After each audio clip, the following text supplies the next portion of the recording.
ഇന്ത്യയിൽ വ്യാജ ആപ്പ് വഴി ഓൺലൈൻ നിക്ഷേപ തട്ടിപ്പ്. വീട്ടിലിരുന്ന് ഉയർന്ന വരുമാനം വാഗ്ദാനം ചെയ്താണ് തട്ടിപ്പ് നടത്തുന്നത്.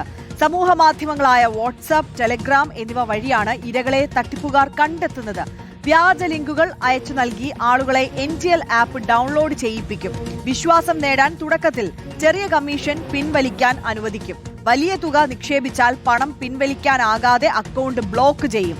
തുക പിൻവലിക്കാൻ പ്രോസസിംഗ് ഫീസും നികുതിയും ആവശ്യപ്പെട്ട് വീണ്ടും പണം തട്ടും. അശ്വിൻ ഡിയേഗോ കൂടുതൽ വിവരങ്ങൾ നൽകും. അശ്വിൻ, ഒരു വലിയ തട്ടിപ്പ് സംഘമാണ്. ഇവരുടെ ചതിയിൽപ്പെട്ട ഒരുപാട് ഇരകളുണ്ടോ? എങ്ങനെയാണ് ഈ തട്ടിപ്പ് സംഘത്തെ പോലീസ് കുടുക്കിയത്?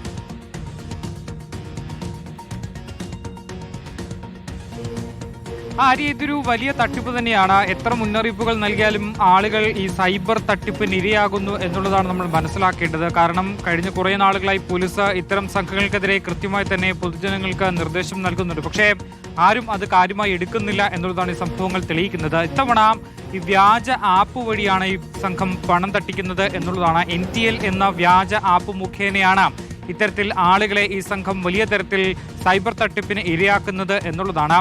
ഇവർ സാധാരണഗതിയിൽ ചെയ്യുന്നത്, തട്ടിപ്പിന്റെ രീതി എന്ന് പറയുന്നത്, ഇവരുടെ ഇരകളെ വാട്സപ്പിലൂടെയും ടെലഗ്രാമിലൂടെയും ഈ സംഘം കണ്ടെത്തുന്നു. പിന്നീട് ഇവർക്ക് വ്യാജ ലിങ്കുകൾ അയക്കും. ഈ വ്യാജ ലിങ്കുകളിൽ ക്ലിക്ക് ചെയ്ത ശേഷം NTL എന്നൊരു ആപ്പ് ഈ ഫോണിലേക്ക് ഈ സംഘങ്ങൾ ഡൗൺലോഡ് ചെയ്യിപ്പിക്കും. ഡൗൺലോഡ് ചെയ്യിപ്പിച്ച ശേഷം അതിൽ ചെറിയൊരു തുക നിക്ഷേപിക്കണം, അതിനുശേഷം അത് വലിയ പലിശയടക്കം തിരിച്ചെടുക്കാം എന്നുള്ള രീതിയിലുള്ള വാഗ്ദാനങ്ങൾ നൽകിക്കൊണ്ടാണ് ഇരകളെ കബളിപ്പിക്കുന്നത്.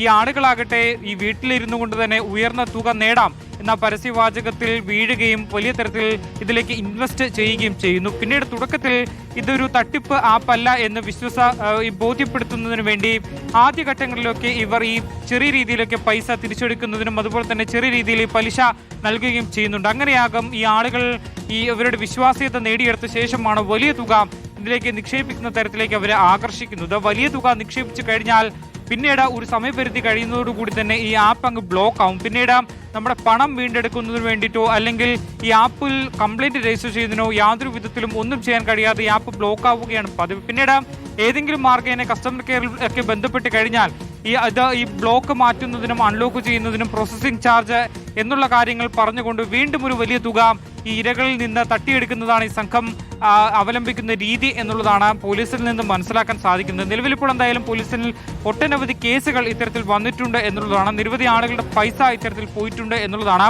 പോലീസ് നൽകുന്ന വാണിംഗ് അനുസരിച്ച് ഈ OTP, പ്രത്യേകിച്ച് നമ്മുടെ ഈ ഫോണിൽ ഇത്തരത്തിൽ ലിങ്കുകൾ, സോഷ്യൽ മീഡിയയിലൂടെ വരുന്ന ലിങ്കുകൾ, അതിൽ നിന്ന് ലഭിക്കുന്ന ലിങ്കുകൾ ഫോണിൽ ഇൻസ്റ്റോൾ ചെയ്യാതിരിക്കുക എന്നുള്ളതാണ് ഏറ്റവും പ്രധാനപ്പെട്ട മാർഗം. രണ്ടാമതായി ഈ ആപ്പ് ഡൗൺലോഡ് ചെയ്തിട്ടുണ്ടെങ്കിൽ അതിലേക്ക് KYC ഇടപാടുകൾ നടത്താതിരിക്കുക. ബാങ്ക് അക്കൗണ്ട് ഡീറ്റെയിലുകളോ അല്ലെങ്കിൽ UPI പിന്നോ അത്തരത്തിലുള്ള യാതൊരു വിധത്തിലുള്ള ഇൻഫർമേഷൻസ് നൽകാതിരിക്കുക. പിന്നീട് പണം പോകുന്നതായി തോന്നിയിട്ടുണ്ടെങ്കിൽ നേരെ പോലീസ് സഹായം തേടുക എന്നുള്ളതാണ് ഇപ്പോൾ ഈ നൽകിയിട്ടുള്ള മുന്നറിയിപ്പ് പറയുന്നത്. എന്തായാലും ഈ സൈബർ കുറ്റവാളികൾ ഈ രീതികൾ മാറ്റി വീണ്ടും വീണ്ടും സമൂഹത്തിൽ ഇടപെടുന്നു. പക്ഷേ ഇവരെ കണ്ടെത്തുന്നതിന് വേണ്ടി പോലീസിന് കൃത്യമായ ഒരിടത്തേക്ക് ഷാർപ്പ് ചെയ്ത് എത്താൻ കഴിയുന്നില്ല. ആളുകളാകട്ടെ ഈ മുന്നറിയിപ്പുകൾ അവഗണിച്ചുകൊണ്ട് തന്നെ തട്ടിപ്പിന് ഇരയാവുകയും ചെയ്യുന്നുണ്ട്. അതിൽ പോലീസ് ഒരു കടുത്ത ജാഗ്രതാ നിർദ്ദേശമാണ് ഇപ്പോൾ നൽകിയിട്ടുമുള്ളത്.